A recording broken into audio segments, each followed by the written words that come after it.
Assalamualaikum warahmatullahi wabarakatuh. Nama saya Nabila dengan NPM 21082600201, Blok Psikiatri. Jadi di sini saya akan membahas tentang gangguan depresi dimulai dari etiologi, gejala, peran neurotransmitter, kriteria diagnosis, dan tata laksana. Sebelum kita mengetahui seputar beberapa subtopik yang telah saya sebutkan tadi, kita harus mengetahui terlebih dahulu pengertian dari gangguan depresi itu sendiri. Di mana gangguan depresi merupakan gangguan suasana hati atau mood yang dapat mempengaruhi pola pikir, perasaan, pekerjaan, dan aktivitas sehari-hari yang terjadi minimal 2 minggu berturut-turut.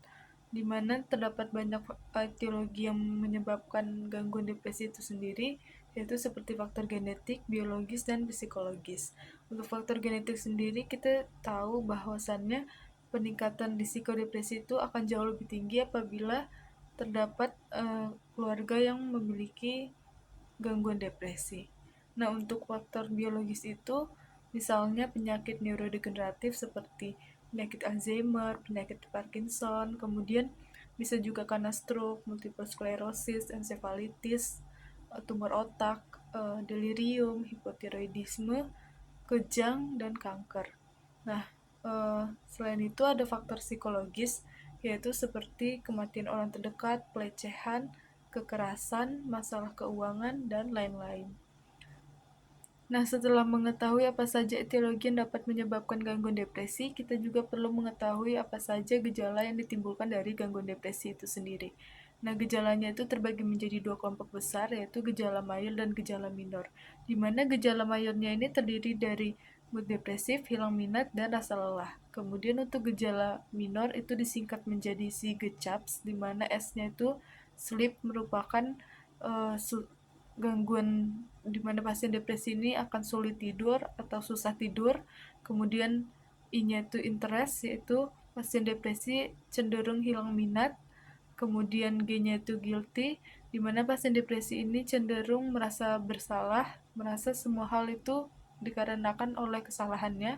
Kemudian E-nya itu energi, di mana pasien depresi ini akan kehilangan energi, menjadi cepat lelah, tidak bersemangat, dan lain-lain. Kemudian C-nya itu concentration, di mana pasien depresi ini akan sulit berkonsentrasi. Kemudian A-nya itu appetite, yaitu kehilangan nafsu makan. Kemudian B-nya itu psychomotor retardation. Lalu S-nya itu suicide, atau pasien depresi ini cenderung ke arah bunuh diri atau berencana ingin bunuh diri. Pada gangguan depresi, terdapat beberapa peran neurotransmitter di dalamnya. Neurotransmitter yang berperan dalam gangguan depresi itu sendiri ada banyak, yaitu seperti serotonin, norepinefrin, asetilkolin, dan dopamin.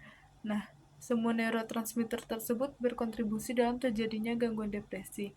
Namun, neurotransmitter serotonin apabila kadarnya sangat rendah di dalam tubuh, maka dapat sangat mempengaruhi terjadinya gangguan depresi daripada neurotransmitter yang lainnya. Nah, untuk dapat menegakkan diagnosis dari gangguan depresi, terdapat kriteria diagnosis berdasarkan PPDG-J3 yang membagi depresi menjadi beberapa bagian.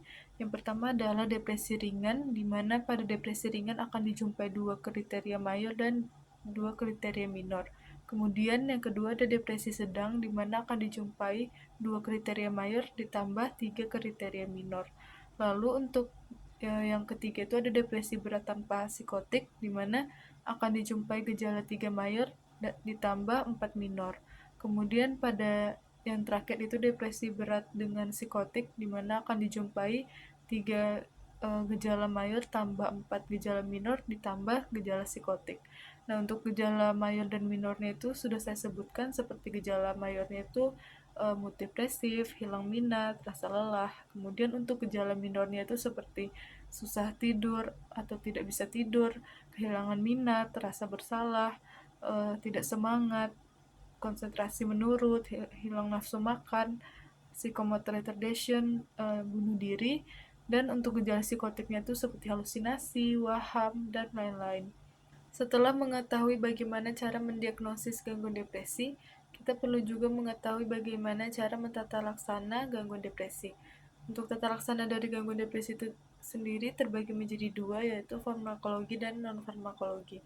Tata laksana farmakologi yang dapat diberikan pada gangguan depresi yaitu golongan antidepresan seperti SSRI atau Selective Serotonin Reuptake Inhibitors, yang contoh obatnya itu meliputi fluoxetine, paroxetine, sertralin, fluvoxamine, citalopram. Kemudian untuk yang golongan TCA atau tricyclic antidepresan, yaitu contohnya amitriptilin, clomipramine, desipramin, doxepin, imipramin, dan nortriptilin. Nah, untuk kedua golongan obat antidepresan ini sama-sama memiliki efek samping, yaitu untuk yang golongan SSRI atau Selective Serotonin Reuptake Inhibitors, efek sampingnya itu meliputi gejala gastrointestinal seperti mual muntah, lalu ada penurunan libido, disfungsi seksual, kecemasan, kemudian bisa juga insomnia dan tremor. Lalu untuk yang antidepresan TCA atau tricyclic antidepresan, efek sampingnya itu meliputi penambahan berat badan, mengantuk, hipotensi ortostatik, peningkatan denyut jantung, pusing, dan retensi urin.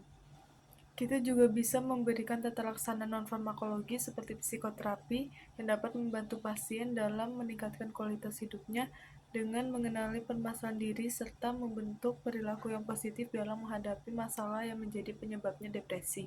Kemudian kita juga bisa memberikan terapi berupa cognitive behavioral therapy atau CBT yang dapat membantu pasien dalam mengevaluasi pola pikir, emosi, dan perilaku yang menjadi sumber masalah dalam kehidupan pasien. Kemudian bisa juga diberikan interpersonal terapi yang bertujuan untuk membantu berkomunikasi lebih baik dengan orang lain dan mengatasi masalah yang menyebabkan depresi pada pasien. Kemudian yang terakhir, kita dapat memberikan elektrokonvulsif terapi atau ECT, yaitu digunakan apabila obat-obatan dan psikoterapi tidak berhasil. ECT ini digunakan untuk orang-orang yang memerlukan respon perawatan cepat karena tingkat keparahan kondisi yang cenderung menyebabkan seseorang tersebut mempunyai risiko bunuh diri. Biasanya digunakan pada pasien dengan depresi berat. Berikut adalah beberapa referensi yang saya gunakan dalam menyusun mind map ini. Sekian dari presentasi saya. Apabila terdapat kesalahan mohon dimaafkan. Terima kasih. Wassalamualaikum warahmatullahi wabarakatuh.